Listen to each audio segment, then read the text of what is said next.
What do we gain by labeling some groups as terrorists when in fact they're not really?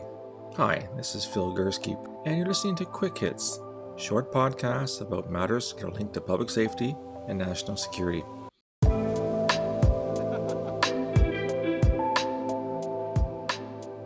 Let me take you back to the weeks and months after 9/11.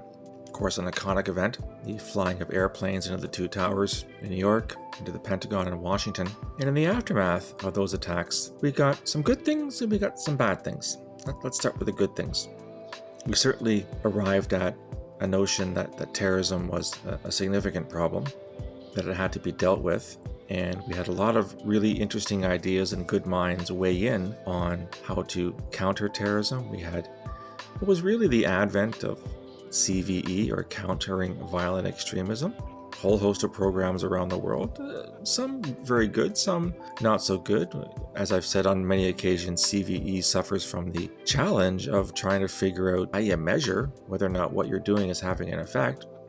But the mere fact we have CVE programs, I think, is a very good outcome, if you can call it that, from a terrorist attack that killed 3,000 people.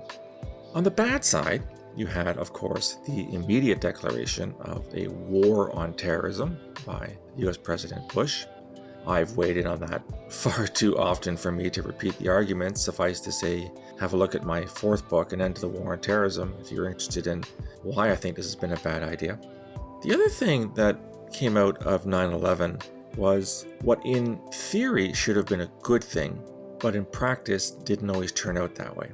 What we found was that in our collective efforts to stop terrorist groups from killing innocent people, a lot more countries were willing to come to the bar and participate, bring their own data and their own practices, put them on the table so that we could have more of an international effort, a more collective series of actions on a global scale.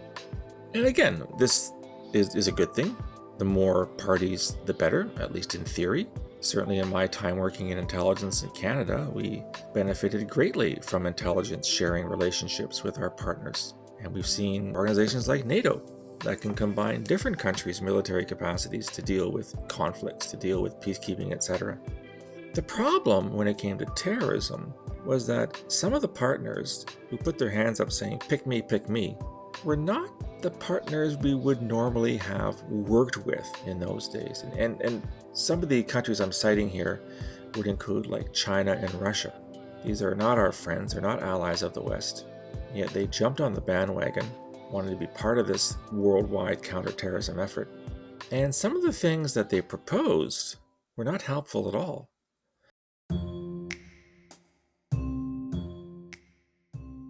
The reason I'm bringing this up today, this is late November 2020, I came across a bunch of articles in recent news stories over the past 2-3 days, which point to a very worrying phenomenon.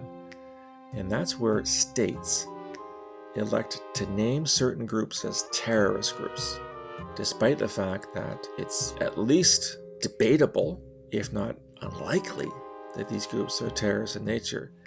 Here are a few headlines I came across. Russian authorities crack down on extremist Jehovah's Witnesses in mass raids.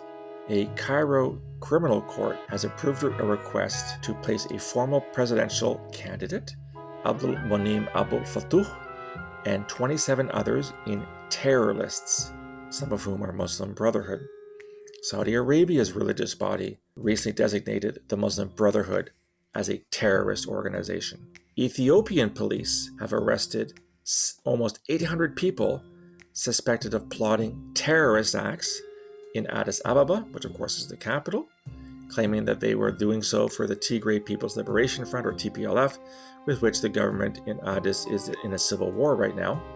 Tunisia seeks to designate the Muslim Brotherhood as a terrorist organization.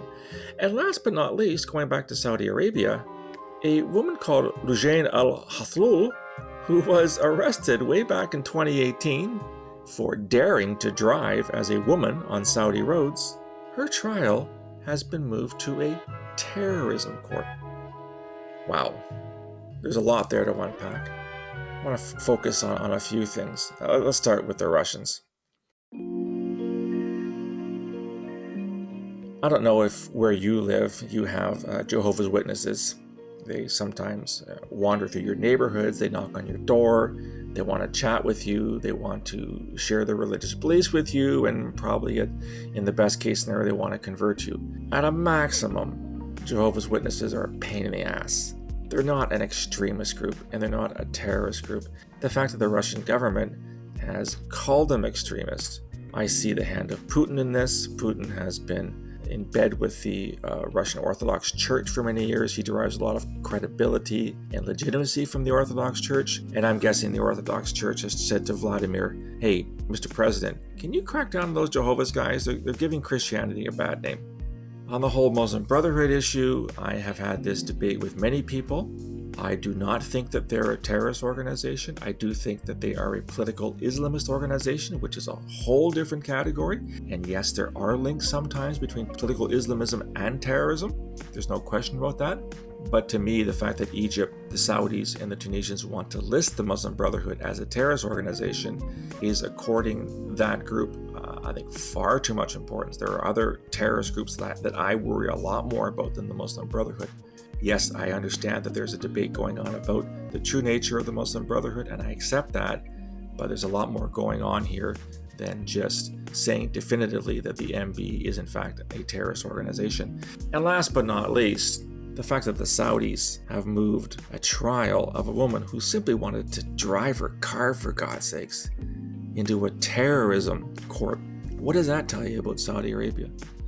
Well, it tells you, as I've been saying for the past 20 years, that A, Saudi Arabia is not really an ally of the Western world, and that Saudi Arabia, which is in many ways the genesis of modern Islamist terrorism around the world through its spread of Wahhabi Islam to the four corners of the earth, is paying lip service to combating terrorism. Mohammed bin Salman, MBS as he's called, making great pronouncements about Saudis cracking down on terrorism. Really? And he sends a woman who wants to drive a car to a terrorism court? What kind of bullshit is this?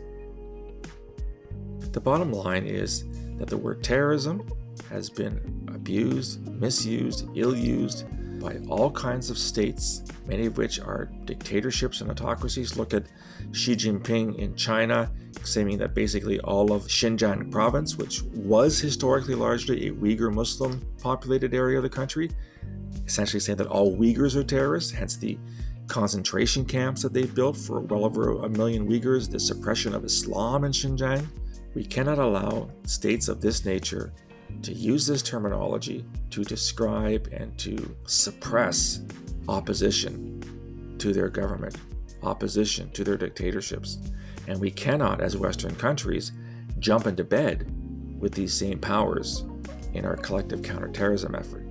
Because when we do that, we give them legitimacy. Again, we have to work together on counterterrorism, but we have to push back when states use this terminology to simply discredit and, worst case scenario, arrest and even kill opponents to those regimes.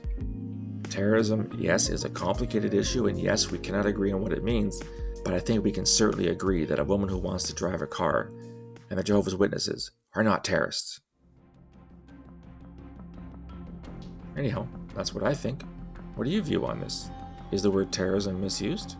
Should we be working with the Russians, the Saudis, the Egyptians, the Chinese on counterterrorism?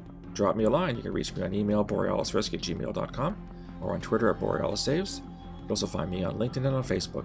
If you like the content and want to hear more, go to my website, borealisthreatrisk.com, hit the subscribe button, provide your email address. You'll get a free daily digest, first thing in the morning, all the blogs, all the podcasts, free of charge, to your inbox. Love to hear from you. Drop me a line. I'll talk to you again soon. Until then, stay safe.